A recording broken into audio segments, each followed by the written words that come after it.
ہر قسم کی حمد و ثنا اللہ رب العالمین کے لیے ہے۔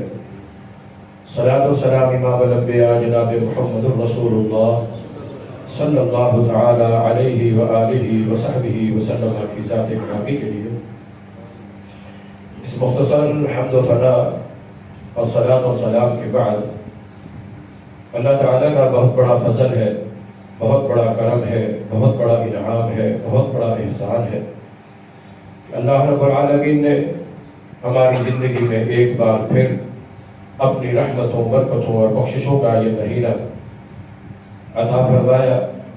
اب اللہ تعالیٰ کی اس نعمت کے ملنے پر جتنا بھی شکریہ ادا کرے حق ادا نہیں ہو سکتا ہے۔ دعا ہے اس کے جتنے دن اور رات گزر چکے ہیں، جو اوقات و لمحات گزر چکے ہیں، ان میں اللہ تعالیٰ نے جو نیک اعمال کرنے کی اور عبادات کرنے کی توفیق عطا فرمائی، اللہ ان تمام عبادات کو قبول و منظور فرما لے۔ اور ان دنوں میں جو اس رمضان کے اور روزے کے قیام کے حقوق میں ہم سے کمی رہ گئی، کوتاہی رہ گئی، اللہ رب العالمین سے دعا ہے اللہ عفو درگزر سے کام لیتے ہوئے ہماری وہ کمیاں، کوتاہیاں معاف فرما دے۔ اور اس کے جو یہ باقی اوقات و لمحات ہیں، اللہ ہم سب کو ان کی صحیح معنی میں قدر کرنے کی توفیق عطا فرمائے۔ یہ کوئی اللہ تعالیٰ کی معمولی نعمت نہیں ہے۔ آپ پہلے خطبات کے جمعہ میں تفصیل کے ساتھ مختلف علماء اور خطباء سے سن چکے ہوں گے۔ یاد دہانی کے طور پر نبی صلی اللہ علیہ وسلم نے فرمایا کہ رمضان الى رمضان کفارۃ لما بینہا، ایک انسان اس رمضان المبارک کے مہینے کو صحیح طور پر سنت کے مطابق نبی صلی اللہ علیہ وسلم اور صحابہ اور سب صالحین کے طریقے کے مطابق عبادات اور نیکیوں سے معمور گزارتا اور بسر کرتا ہے، اور پھر اگلا رمضان بھی اسی طرح اللہ تبارک و تعالی نصیب فرما دے تو درمیان میں جو گناہ ہے اللہ وہ معاف فرما دیتا ہے۔ یہ رحمتوں اور برکتوں کا مہینہ کہ جس مہینے میں اللہ رب العالمین جنت کے دروازوں کو کھول دیتے، اپنی رحمت کے دروازوں کو بھی کھول دیتے، جہنم کے دروازوں کو بند کر دیا جاتا ہے، شیاطین کو قید کر دیا جاتا ہے۔ روزانہ رات کو اللہ رب العالمین آسمان دنیا پہ تشریف لے آتا ہے جیسا اس کی شان کو لائق ہے، اور آ کر خود اعلان کرتا ہے کہ یا باغی الخیر اقبل، اے نیکیاں کرنے والوں آگے بڑھاؤ، ویا باغی الشر اقصر، اے گناہ کرنے والوں اپنے گناہوں میں کمی کر لو۔ وَلِلَّهِ عُتَقَاءُ مِنَ النَّارِ، اور ان راتوں میں اللہ اپنے گناہگار بندوں کو جو جہنم کا ایندھن بننے والے تھے، اللہ انہیں جہنم سے آزاد کر دیا کرتا ہے۔ دعا کریں اللہ ہم سب کو بھی ان خوش نصیبوں میں شامل فرما دے، اور ہم سب کے والدین اور ماں باپ کو بھی، ہمارے بیوی بچے اور آل و عیال اور اولاد کو بھی، ہمارے احباب، ہمارے مشائخ، اساتذہ اور علماء کرام کو بھی اللہ جہنم سے آزاد فرما کر جنت الفردوس نصیب فرما دے۔ میرے بھائیوں، نبی اکرم صلی اللہ علیہ وسلم نے ایک شخص کو دیکھا کہ وہ دعا مانگ رہا تھا، کیونکہ یہ دعاؤں کا مہینہ بھی ہے۔ اللہ رب العالمین نے یہ آیت قرآن کریم میں وَإِذَا سَأَلَكَ عِبَادِي عَنِّي فَإِنِّي قَرِيبٌ یہ رمضان کے تناظر میں ہی بیان کی ہے۔ یہ اسی تفسیر میں ہے کہ من شہد منکم الشہر فلیصمہ۔ دوبارہ نبی صلی اللہ علیہ وسلم نے سنا ایک شخص کو کہ وہ دعا بیٹھا کر رہا ہے، اور دعا کیا کر رہا ہے کہ اللہم انی اسألک الجنہ، اے اللہ مجھے جنت عطا فرما، بہشت عطا فرما، جنت میں داخل فرما دے۔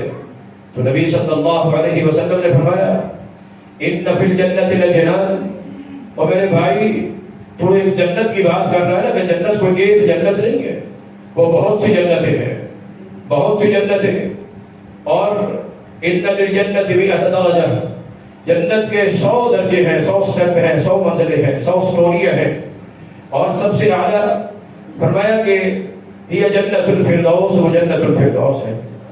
اور صحابی کو فرمایا رسول اللہ صلی اللہ علیہ وسلم نے اذا سألتم اللہ فاسألوا اللہ الفردوس، جب اللہ تعالیٰ سے دعا کرنی ہے تو محض صرف اکیلی جنت کے لیے ہی جنت الفردوس کی کرنی ہے کہ فإن أعلاها هي منزلة کہ جنت کے جتنے بھی مراتب اور درجات ہیں ان میں سب سے اعلیٰ جو ہے سب سے اعلیٰ جنت الفردوس. دعا کریں اللہ ہم سب کو نصیب فرما دے, ہم سب کے ماں باپ اور والدین کو بھی نصیب فرما دے, ہمارے بیوی بچے اور آل اولاد کو احباب کو بھی نصیب فرما دے. تو سب سے اعلیٰ اتنی اعلیٰ کہ اس سے اعلیٰ کوئی اور جنت نہیں ہے, اور اس سے اوپر ہے تو کیا کان سقفہ عرش الرحمن کہ اس جنت الفردوس کے محلات کی جو چھت ہے وہ اللہ کا عرش ہے. اللہ کے ہاں وہ جنت. امام الانبیاء جناب محمد رسول اللہ صلی اللہ علیہ وسلم ایک دن صحابہ کے ساتھ بیٹھے ہوئے ہیں, یہ جنت کے تذکرے ہو رہے تھے, تو نبی صلی اللہ علیہ وسلم فرمایا ان فی الجنت لغرفا, جنت میں کچھ بالا خانے ہیں, اونچی منزلیں ہیں, ماڑیاں محل اونچے اونچے. ایک تو گراؤنڈ فلور ہوتا ہے, ساری چاروں طرف سے دیواریں اور دیواریں ہی دیواریں نظر آتی, چلتے پھرتے آنے جانے والے نظر آتے. جب انسان اس سے اوپر جاتا ہے اس اوپر کا ماحول نظر آتا ہے, اور اس سے اور اونچا جائے.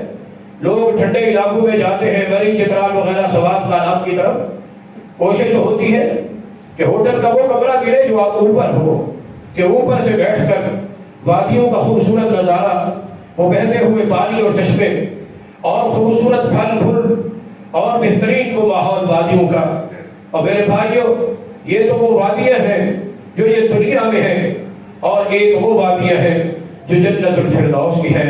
اور وہ وادیاں ما لا عین رأت جو کسی آنکھ نے دیکھی نہیں, ولا اذن سمعت کسی کان نے ان کے متعلق کچھ سنا نہیں, ولا خطر علی قلب احد وہ کتنی اعلیٰ عمدہ بہترین اور خوبصورت. نبی صلی اللہ علیہ وسلم فرمایا مبارک خانے ہوں گے جنت میں, ہوں گے کس کے من قصب موتیوں کے بنے ہوئے, ہیرے جواہرات کے بنے ہوئے, ایسے چمکدار اور خوبصورت. یرا ظاہرها من باطنها اندر سے بیٹھے ہوئے وہ جنت کے باہر کے نظارے بڑے خوبصورت نظر آئیں گے. وہ جنت کے درخت وظل ممدود جو بڑے لمبے سائے دار, مدھامتان جو سرسبز و شادابی کی وجہ سے ایسے نظر آتے ہیں کہ سبز نہیں ہے کالے سیاہ ہے. سبزہ جب گہرا ہو جائے تو گرین رنگ بلیک نظر آتا ہے. اور تجری من تحتها الانہار, اللہ نے بھی قرآن میں فرمایا ہے کہ ان الذین آمنوا وعملوا الصالحات جو لوگ ایمان لے آئے نیک عمل کریں ان کے لیے ہم نے لہم غرفات جنت کے اندر ہم نے بالا خانے بنائے ہیں, اونچے اونچے محل اور مکان. تو رسول اللہ تجری من تحت الانہار نیچے سے نہریں بہ رہی ہیں, سائے دار درخت ہیں تو ظل ممدود بڑے لمبے لمبے سائے کہ اگر ایک درخت کے سائے میں 1000 سال عربی نسل کا تیز رفتار گھوڑا اپنی پوری رفتار کے ساتھ بھاگتا دوڑتا رہے تو صرف ایک درخت کا سایہ ہی ختم نہیں ہو سکے گا. اللہ اکبر. اور قطوفها دانیہ جو پھلدار درخت ہے وہ جنت کے محلات کے اتنا قریب انسان کا دل چاہے گا بس حور و غلمان توڑ کے انسان کے منہ میں ڈال دیں گے. وہ جنت کے محلات جن کے متعلق نبی صلی اللہ علیہ وسلم نے فرمایا لبن من فضة ولبن من ذهب من فضة ولبن من ذهب, ایک اینٹ سونے کی اور ایک اینٹ چاندی کی. اللہ اکبر. ایک اینٹ سونے کی اور ایک اینٹ چاندی کی. ومناتها المسك اور اس کے درمیان چنائی جو ہوئی ہوگی وہ مسک اور کستوری کی ہوگی. اور نیچے جو زمین ہے تو المسک جو عام مٹی کا ماحول ہوگا تو وہاں پر کیا ہوگی مسک اور کستوری ہوگی. اور جو فرش ہوں گے اللہ اکبر جناب اللؤلؤ وہ موتیوں کے ہیروں کے اور جواہرات کے بنے ہوئے ہوں گے. اللہ اکبر. اللہ ہم سب کو اس جنت الفردوس کا وارث بنا دے. ہم سب کی اللہ یہ ٹوٹی ٹوٹی باتیں قبول کر کے ہم سب کے گناہوں کو معاف فرما کے جنت الفردوس عطا فرما دے. ایسی منظر کشی کی نبی صلی اللہ علیہ وسلم نے کہ یرا ظاہرها من باطنها, باہر کا وہ ماحول جنت کی بہتے ہوئے نہریں اور وہ پھل دار درخت اور سائے دار درخت اور پھول والے درخت بڑے خوبصورت. وَيُرَى بَاطِنُهَا مِنْ ظَاهِرِهَا ایسے چمکیلے شیشے کے موتیوں کے بنے ہوئے وہ محلات ہوں گے کہ باہر سے اندر کا ماحول وہ ماحول جو اللہ نے قرآن میں بیان کیا. اللہ اکبر. وَفُرُشٍ مَرْفُوعَةٍ بڑے اونچے اونچے تخت ہوں گے بیٹھ ہوں گے. عَلَى الْأَرَائِكِ مُتَّكِئُونَ یہ تختوں کے اوپر ٹیک لگائے ہوئے ہوں گے. وزغابی مبثوثا، بہترین انداز کے نرم و نازک ریشم کے بنے ہوئے گدے ہوں گے. اللہ اکبر. ولباسہم فیہا حریر. آج دنیا میں ترستے ہیں ریشم کو، لیکن وہاں پر جو بہترین انداز کی جنت والی ریشم ہے، دنیا والی بھی نہیں، اللہ وہ عطا کرے گا. ایسی خوبصورت منظر کشی کی نبی صلی اللہ علیہ وسلم نے کہ ایک شخص بول پڑا لمن ہی یا رسول اللہ، اے اللہ کے رسول صلی اللہ علیہ وسلم، جنت کے یہ اونچے بالا خانے، یہ محل، یہ ماڑیاں کن کو ملے گی جو آپ بتا رہے اتنے خوبصورت؟ کن لوگوں کو ملے گی؟ ان کے حقدار کون ہوں گے؟ مستحق کون ہوں گے؟ دعا کریں اللہ ہمیں ان میں شامل فرما دے. تو نبی صلی اللہ علیہ وسلم نے فرمایا لمن انال الکلام، جس کی کلام نرم ہو، زبان نرم ہو، میٹھی زبان ہو، سخت زبان نہ ہو، ترش زبان نہ ہو، اور سخت مزاج نہ ہو، اور زیادہ اونچے بولنے والے، ادب اور احترام سے، عاجزی سے، انکساری سے بولنے والے. کلام کیا ہو؟ نرم گفتگو. قولوا قولا لینا، اللہ نے تو ویسے ہی حکم دیا ہے آپس میں ایک دوسرے کے ساتھ نرم گفتگو ہو، نرم زبان ہو، دھیما لہجہ ہو، میٹھا لہجہ ہو، کراہت نہ ہو، سخت نہ ہو، اور بدخلق نہ ہو انسان. ایک روایت میں یہ بھی ارشاد فرمایا کہ لمن اطاب الکلام، جس کی کلام طیب ہو، جس کی زبان سے نکلنے والے کلمات طیب اور پاکیزہ ہوں، جس کی زبان سے جھوٹ نہ نکلے، گالی گلوچ نہ نکلے، فحش گوئی نہ ہو، برائی اور بے حیائی کی باتیں نہ ہوں، غیبتیں اور تہمات، بہتان ترازیاں نہ ہوں، اور جھوٹی قسمیں، جھوٹے وعدے، جھوٹ، اس انداز کی نجس، ناپاک، غلیظ چیز اس کی زبان سے جاری نہ ہو، شرک نہ ہو، بدعات نہ ہو، خرافات نہ ہو، نجاسات نہ ہو. کلام اس کی کیا ہو؟ طیب ہو، پاکیزہ ہو، اچھی ہو، دھیمی بھی ہو، اور بولنے میں الفاظ بھی پاکیزہ. میرے بھائیوں، آج ہم گفتگو کرتے ہوئے، بات چیت کرتے ہوئے پرواہ ہی نہیں کرتے ہماری زبان سے کیا نکل رہا ہے. حالانکہ امام الانبیاء جناب محمد رسول اللہ صلی اللہ علیہ وسلم نے فرمایا تھا کہ من یضمن لی اثنین اضمن لہ الجنہ، جو شخص مجھے اپنی دو چیزوں کی ضمانت دے دے، میں اسے جنت کی ضمانت عطا کر دوں گا. اللہ اکبر. ایک کیا فرمایا؟ ما بین لحیئی، کہ انسان کے دو جبڑوں کے درمیان یہ زبان ہے، زبان جو رسول اللہ فرماتے ہیں مجھے گارنٹی دے دے میری تعلیمات اور ہدایات کے مطابق اس کو استعمال کرے گا، میں محمد رسول اللہ صلی اللہ علیہ وسلم اسے اللہ تبارک و تعالیٰ سے جنت لے کے عطا کروں گا. اللہ. وما بین رجلین، اور انسان کی عزت، شرم اور حیا. میرے بھائیوں، یہ دو چیزیں ہیں جن کی گارنٹی ہے. بات ہو رہی تھی لمن انال الکلام، کلام نرم ہو اور زبان پاک ہو. یہ اللہ اکبر جو بولتے ہیں نا، ہمیں تو پرواہ ہی نہیں ہے. ما یلفظ من قول الا لدیہ رقیب عتید. پہلے سے ہی فرشتے انتظار میں بیٹھے ہیں کہ انسان زبان سے کوئی کلمہ نکال لے. ان رسلنا یکتبون ما تذکرون، جو تم کہتے ہو، جو تم کرتے ہو، اللہ کے فرشتے ایک ایک ما یلفظ من قول، ایک قول، ایک لفظ جو ہے وہ لکھا جا رہا ہے.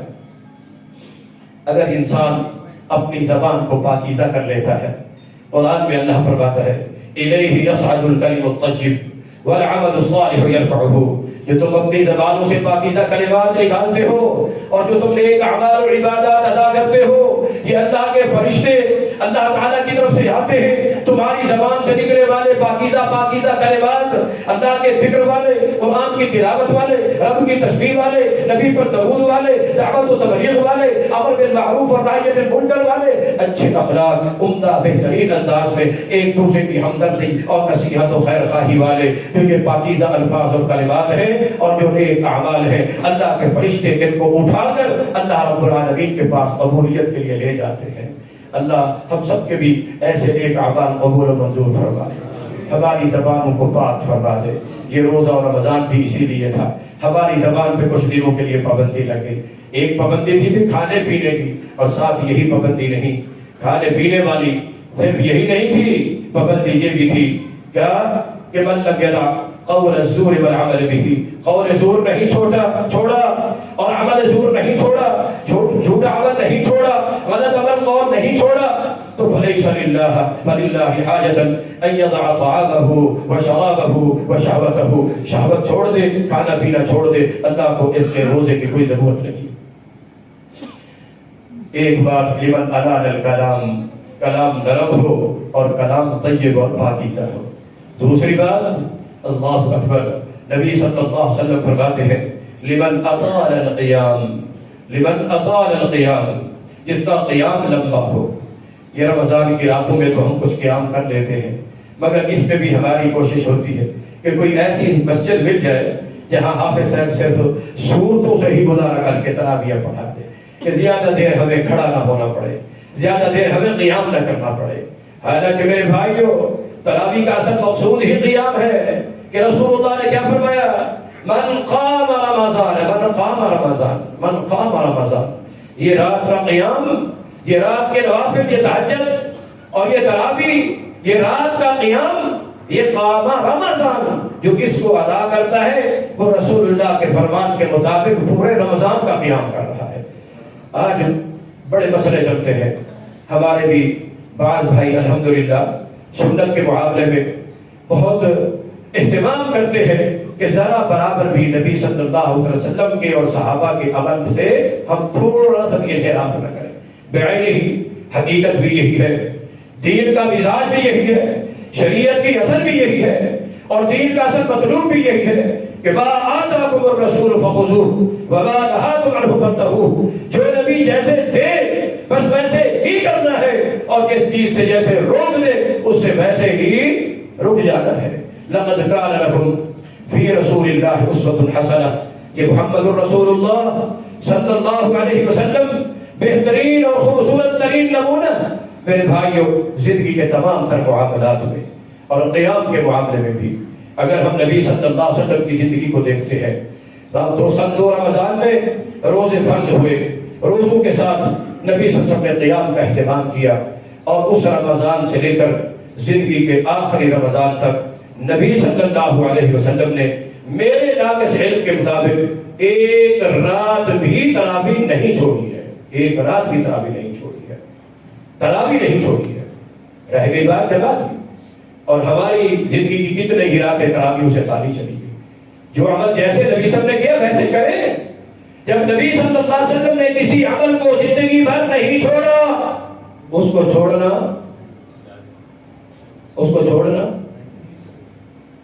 جائز، اس کو چھوڑنا جائز۔ ہمارے آپس میں مباحثے اور گفتگویں ہوتی ہیں کہ رفع یدین نبی صلی اللہ علیہ وسلم نے کبھی نہیں چھوڑا، احادیث میں یہی ہے۔ خلفائے راشدین، 10 مبشرہ، مہاجرین و انصار، 70 سے زیادہ صحابہ اس کو نقل کرنے والے، 350 کی حدیث کی کتابوں کے اندر یہ صحیح سندوں کے ساتھ دلائل موجود، نبی صلی اللہ علیہ وسلم نے زندگی بھر کبھی نہیں چھوڑا۔ بعض احباب یہ سمجھتے ہیں کہ جناب اس وقت تو لوگ بت رکھتے تھے جس کی وجہ سے حکم دیا گیا، پھر منع کر دیا گیا۔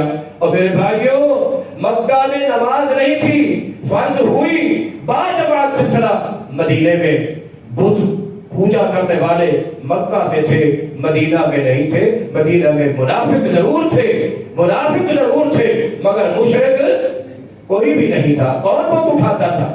مشرک جو بتوں کی پوجا کرنے والے تھے، وہ مسلمانوں کے ساتھ آ کر کبھی نماز پڑھنے کے لیے راضی بھی تھے؟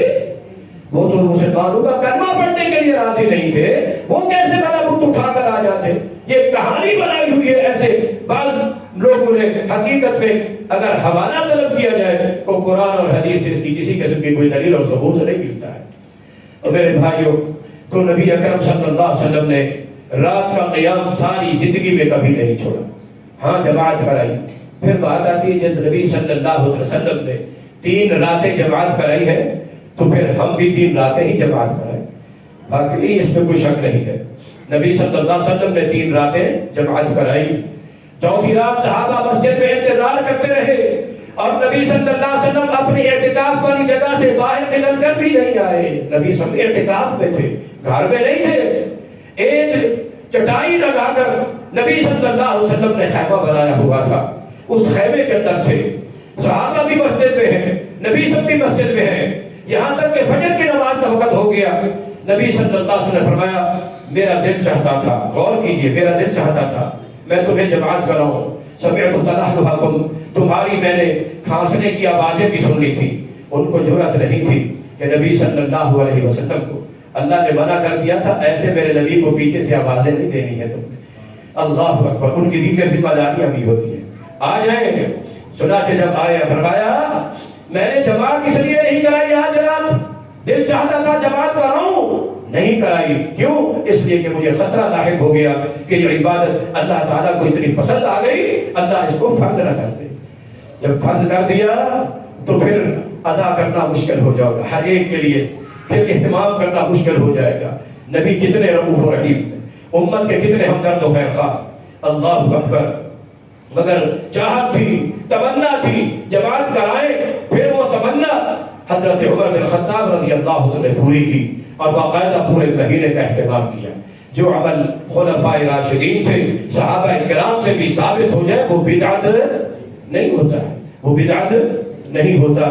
اور سنن ابن ماجہ میں ایک صحیح حدیث ہے جس سے رمضان المبارک کی اس نماز کی جماعت اور اس نماز کی جماعت میں شامل اور شریک ہونے کا اجر اور ثواب بیان کیا ہے. نبی صلی اللہ علیہ وسلم نے حدیث بھی صحیح ہے. نبی فرماتے ہیں من صلی العشاء بجماعت مع الامام، جو شخص عشاء کی نماز جماعت کے ساتھ امام کے ساتھ پڑھے ثم قام معه، پھر اسی امام کے ساتھ مل کر قیام کرے اور اس وقت تک قیام کرتا رہے جس وقت تک امام قیام کر رہا ہے حتی انصرف، جب وہ سلام پھیر کر فارغ ہو اور پھر یہ اپنے گھر کو وہ جائے تو یہ بھی واپس گھر کو چلا جائے. نماز بھی عشاء با جماعت، قیام بھی با جماعت. جب تک امام فارغ نہیں ہوتا اس وقت تک ساتھ پڑھتا رہتا ہے جو شخص مل کے با جماعت. نبی فرماتے ہیں کان لہ کقیام لیلۃ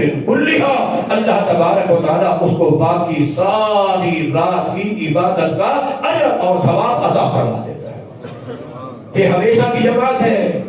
عام ہے کہ من صلی عشاء مع الامام بجماعت، کہ جو بھی عشاء کی نماز جماعت سے پڑھے اور پھر عشاء کے ساتھ ہی امام کے ساتھ ہی مل کے کیا کرے قیام. جو تہجد والا قیام ہے وہ عشاء کے ساتھ نہیں ہوتا ہے، وہ بعد میں ہوتا ہے. عشاء کے ساتھ جو قیام ہوتا ہے وہ یہی رمضان کا قیام، یہی تراویح. لوگ ہمارے اوپر بھی پھپتیاں کستے ہیں، ہر عمل تمہارا دعویٰ کرتے ہو کہ حدیث میں ہے تو نبی نے 3 دن پڑھی، تم 3 صلاتیں پڑھتے ہو. اور میرے بھائیوں ہاں جیسے الحمدللہ ہمارا دعویٰ ہے اور اسی کے مطابق ہمارے پاس الحمدللہ دلائل بھی موجود ہے. نبی صلی اللہ علیہ وسلم کی چاہت تھی میں پورا مہینہ کراؤں، اور نبی کی چاہت سے بڑھ کر کوئی اور چاہت ہو سکتی نہیں. چاہت تھی میرے نبی. اور پھر نبی صلی اللہ علیہ وسلم نے اتنی بڑی بات فرما دی. آج لوگ تراویح پڑھ بھی لیتے ہیں نا جی، پھر مسئلے پوچھ رہے ہوتے ہیں جی وتر پڑھ لیے، تراویح پڑھ لی، اب بعد میں رات کے کچھ حصے بندے کا دل کرتا ہے کہ کچھ نوافل پڑھ لیں تو یہ جائز ہے یا ناجائز ہے. اور میرے بھائیوں جب امام کے ساتھ پڑھ لی، وتر پڑھ لیے، تراویح پڑھ لی، عشاء پڑھ لی، کچھ بھی نہ پڑھو، بغیر کچھ پڑھے اللہ رات کے باقی سارے حصے کا قیام اور اجر اور ثواب عطا فرما دیتا ہے. اللہ. جب ثواب فری میں مل رہا ہے، بونس میں مل رہا ہے، تو پھر نوافل کی بجائے قرآن کی تلاوت، ذکر، اذکار، رب سے توبہ استغفار، اور میرے بھائیوں نبی پر درود، اور یہ چیزیں پھر رات کے باقی اوقات میں انسان کو کرنی چاہیے. تعداد وہی رکھنی چاہیے جو نبی صلی اللہ علیہ وسلم کی تھی، 11، اس سے زیادہ نہیں. کہ لا تقدموا بین یدی اللہ ورسولہ، کہ اللہ اس کے رسول صلی اللہ علیہ وسلم کے حکم کے بعد اپنے قدم آگے پیچھے نہ بڑھاؤ. لمن اطال القیام، راتوں کا یہ قیام. نبی صلی اللہ علیہ وسلم اتنا قیام لمبا کرتے تھے کہ پاؤں سو جاتے تھے. عبداللہ بن عباس فرماتے ہیں، مسند احمد میں حدیث ہے، ایک رات میں نے دیکھا نبی صلی اللہ علیہ وسلم کو رات کو کھڑے ہو کر نماز پڑھ رہے ہیں. میں نے سوچا چلو میں بھی ساتھ شامل ہو جاؤں. ساتھ شامل ہو گئے. اللہ اکبر، اللہ اکبر. یہاں پر بھی لوگ باتیں کرتے ہیں کہ ایک بندہ اکیلا نماز پڑھ رہا ہے اور دوسرا آ کر اس کے ساتھ شامل ہو جائے تو نہ اس نے نیت کی نہ اس کا جماعت کا ارادہ، لیکن جماعت ہو جائے گی یا نہیں ہوگی. عبداللہ بن عباس رضی اللہ عنہ اکیلا دیکھ کر ساتھ مل گئے. اب جماعت کی کیفیت بن گئی. پہلے سے نیت اور ارادہ یہ ثابت نہیں ہے، لیکن نبی صلی اللہ علیہ وسلم عبداللہ بن عباس فرماتے ہیں کہ اس قیام میں نبی صلی اللہ علیہ وسلم نے سورۃ البقرہ شروع کر دی. میں نے سوچا سورت تو لمبی ہے، لیکن دیکھتے ہیں اللہ اکبر، میں بھی کھڑا ہوں، رسول اللہ بھی کھڑے ہیں، قیام جاری ہے، سورہ بقرہ کی تلاوت جاری ہے. میں نے سوچا کہ کچھ پڑھنے کے بعد رکوع کریں گے، رکوع نہیں کیا. پارہ پڑھیں گے، رکوع کریں گے، رکوع نہیں کیا، حتیٰ کہ سورت ختم کریں گے، پھر رکوع میں جائیں گے، سورہ بقرہ بھی مکمل کر دی. اللہ اکبر، یہاں تک کہ سورہ آل عمران شروع کر دی. میں بھی کھڑا ہوں، اللہ اکبر، کہ چلو سورہ آل عمران شروع کی، تھوڑا سا اور پڑھیں گے، پھر رکوع کر لیں گے. نہیں، یہاں تک کہ سورہ آل عمران بھی ختم ہو گئی. میں نے سمجھا کہ اب رکوع کریں گے، اب بھی رکوع نہیں کیا، حتیٰ کہ سورہ نساء شروع کر دی. حتیٰ اتمہا، یہاں تک کہ اس کو مکمل کیا. ہمارے نبی کا تو اتنا لمبا لمبا قیام کہ تبرمت الدماء، پاؤں وغیرہ سوج جاتے تھے. اور میرے بھائیو، اللہ نے اپنے بندوں کی بھی صفت بیان کی ہے. کانوا قلیلا من اللیل ما یہجعون، راتوں کو بہت تھوڑا سوتے ہیں، بہت تھوڑا سوتے ہیں، زیادہ جاگتے ہیں. جاگ کر کیا کرتے ہیں؟ یبیتون لربہم سجدا وقیاما، رب کے دربار میں سجدے کرتے ہوئے، قیام کرتے ہوئے، اور یدعون ربہم خوفا وطمعا تتجافى جنوبهم عن المضاجع، ان کے بدن، ان کے پہلو، ان کی پیٹھیں، کمریں بستر سے جدا ہو جاتی ہیں. بستروں پہ ان کو چین اور قرار نہیں آتا، ان کو سکون اور اطمینان نصیب ہوتا ہے تو مصلے پہ آ کے ہوتا ہے. تراہم رکعا سجدا یبتغون فضلا من اللہ ورضوانا. تو فرمایا جنت کے یہ بالا خانے ان لوگوں کے لیے لمن اطال القیام، جن کا قیام لمبا ہوگا.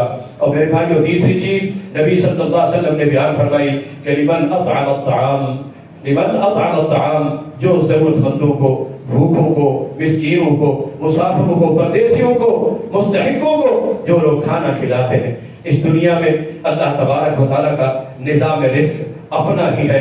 یبسط الرزق لمن یشاء ویقدر، جس کے لیے چاہتا ہے فراخ کر دیتا ہے. اللہ ہم سب کے بھی رزق حلال کو فراخ فرما دے، اور جن کے لیے چاہتا ہے تنگ کر دیتا ہے. اللہ ہم سب کو بھی رزق کی تنگیوں سے محفوظ فرما لے. مگر جب رزق فراوانی سے اللہ عطا کرتا ہے تو فی اموالہم حق للسائل والمحروم، اللہ اس رزق میں ومما رزقناہم ینفقون، اللہ نے حق رکھ دیا ہے. سائل کا، محروم کا، مستحق کا، یتیم کا، بیوہ کا اللہ نے حق رکھ دیا ہے. اور پھر یہ حق ادا کرنے کی ذمہ داری، اقیموا الصلاۃ وآتوا الزکاۃ، زکات فرض کی صورت میں بھی اللہ رب العالمین نے ہمارے اوپر ایک حق رکھا ہے جو دین کا رکن ہے، اسلام کا فریضہ ہے. نبی صلی اللہ علیہ وسلم نے فرمایا تھا قیامت کے قریب دور آئے گا تو کچھ لوگ زکات کو اپنے اوپر چٹی سمجھیں گے، بوجھ سمجھیں گے، بوجھ کہ یہ ہمارے اوپر ناروا ایک وزن ہے، بوجھ ہے، ہم کیسے ادا کریں. اور میرے بھائیو، رزق جتنا بھی ہے ہمیں عطا کرنے والا کون ہے؟ اللہ ہے. اور خزانے رزق کے کس کے پاس ہیں؟ اللہ کے پاس ہیں. ہم محنت کرتے ہیں، ہمیں محنت کرنے کی طاقت کس نے عطا کی؟ اللہ نے.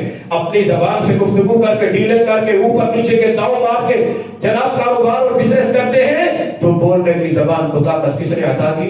اللہ نے. ہم اپنا عقل لڑاتے ہیں، ذہن لڑاتے ہیں، اور اپنے دماغ کو استعمال کر کے رزق حاصل کرتے ہیں. تو رزق حاصل کرنے میں تو ہم نے اپنی عقل کو چلایا، لیکن عقل کو، ذہن کو، دل کو، دماغ کو سوچنے سمجھنے کی صلاحیت کس نے عطا کی؟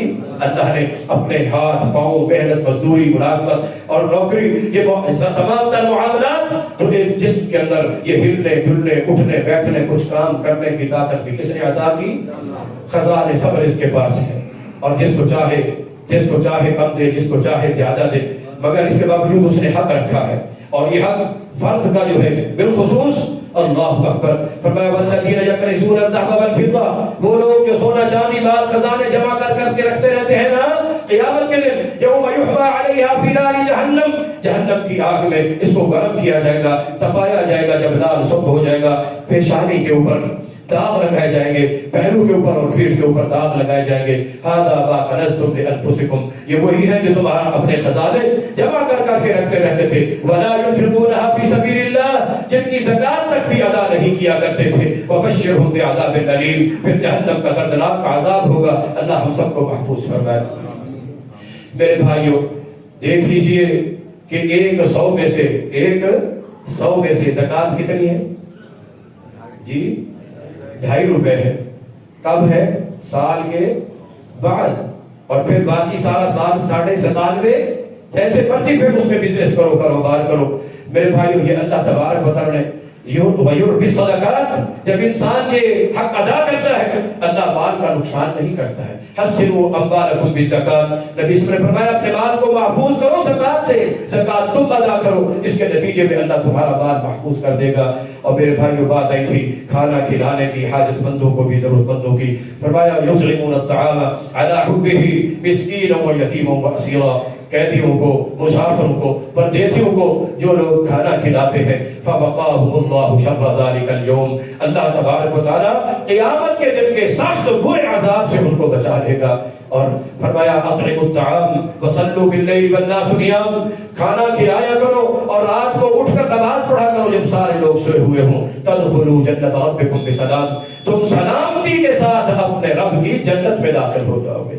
سلامتی کا ایک معنی قیامت کے دن کے حساب اور کتاب اور جزا اور سزا سے بچا کے اللہ جنت عطا کر دے گا، کہ جہنم کے اندر جا کر گناہوں کی سزا نہیں بھگتنی پڑے گی، اللہ جنت عطا فرما دے گا۔ تو یہ جنت کے بالا خانے نبی صلی اللہ علیہ وسلم نے فرمایا ان لوگوں کے لیے لمن علال الکلام، جن کی کلام نرم ہو، زبان پاکیزہ ہو، راتوں کا قیام ہو، اور پھر ضرورت مندوں، حاجت مندوں اور مسکینوں کو کھانا کھلانا ہو۔ یؤثرون علی انفسہم ولو کان بہم خصاصہ، اپنی حاجت، اپنی ضرورت کے باوجود وہ ضرورت مندوں کو ترجیح دیتے ہیں۔ تو میرے بھائیو یہ عظیم صدقہ اللہ تبارک و تعالیٰ کا ایسا عمل ہے کہ جو قیامت کے دن کے جنت کے بالا خانوں کا انسان کو مستحق بنا دیتا ہے۔ اللہ ہم سب کو ایسے عمل کرنے کی توفیق عطا فرمائے، جنت کے وہ بالا خانے ہم سب کو بھی نصیب فرمائے، جہنم سے آزادی ہم سب کے ماں باپ، والدین، ہماری آل اولاد، بیوی بچوں اور دوست اور احباب ساتھیوں کو بھی اللہ نصیب فرما دے، اور اللہ تبارک و تعالیٰ ہمیں دین کے اوپر ثابت قدم رکھے۔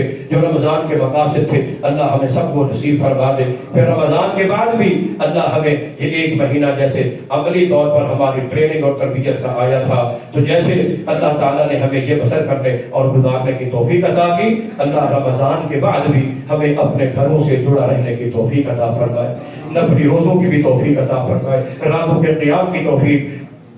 آخری حدیث سن لیجئے، نبی صلی اللہ علیہ وسلم علیکم بقیام اللیل، رات کے قیام کو لازم پکڑ لو۔ آج ہم رزق کی پریشانی میں مبتلا ہے، فرمایا مجلبۃ للرزق، یہ ایک ایسا عمل ہے جو تمہارے رزق کو کھینچ کر تمہارے پاس لائے گا۔ کہیں تمہارا رزق پھنسا ہوا ہے، کہیں پیمنٹ ڈوبی ہوئی ہے، رات کو اٹھ کر 8 رکعت، 4 رکعت، 2 رکعت تہجد کی نیت سے پڑھ کر اللہ سے دعا کرو، اللہ تمہارے رزق کے اندر فراوانی عطا کر دے گا۔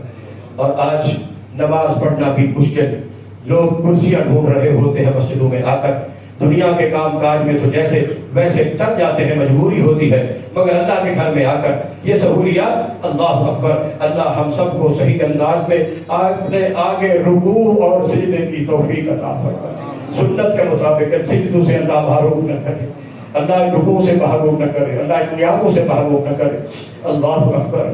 تو میرے بھائیو اللہ اکبر، یہ نبی صلی اللہ علیہ وسلم فرماتے ہیں کہ مضطردۃ للادواء، جو تہجد ہے نا، تہجد جو رات کا قیام ہے، یہ نفلی نماز ہے، یہ بیماریوں کو دفع کرنے والی اور بھگانے والی چیز ہے۔ اللہ اکبر، آج بیماریوں کا شکار کس لیے ہے؟ ہم نے یہ چیزیں چھوڑی ہوئی ہیں۔ اللہ ہم سب کو عمل کی توفیق عطا فرمائے۔ وآخر دعوانا ان الحمد للہ رب العالمین۔